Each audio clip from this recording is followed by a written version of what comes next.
Hello everyone. In the previous video we learned that how you can delete the events. So now the time is to implement another functionality. So do you know that we can implement event in certain dates like 16, 17, 18. So click on this long events. We'll make this long event. Click on this save button, so it will save this event, and yes, it's saved long event, right? So it's created, you can create it like 4, 5 or 6, right?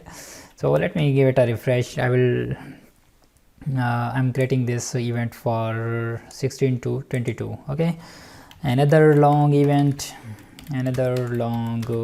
event, right? So you can a long event as you wish, right? Save this one, click on this, and yes, this long event is saved right now, right?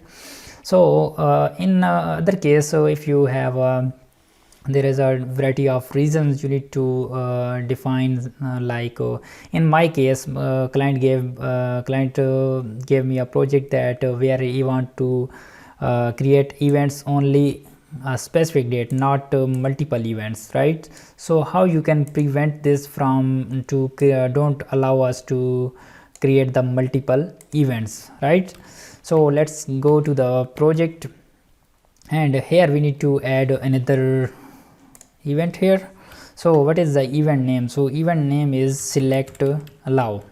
Okay, this will allow us to implement only specific date.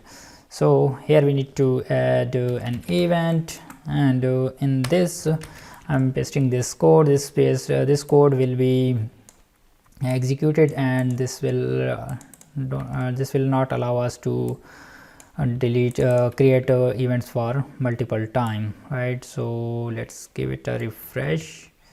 Okay, I need to make this so event.start, event.end, and now it's checking and turning off the events for multiple time. So save this one, give it a refresh, and now your calendar will not support the multiple events. So let's drag, and yes, it's not supporting the multiple. So it means that we successfully disable the multiple event creation, right? So how you can do this? You need to add this simple stuff. So I will add the code in the description, so you can get this easily from the GitHub or my drive link. So I will meet you in the next one. Bye bye.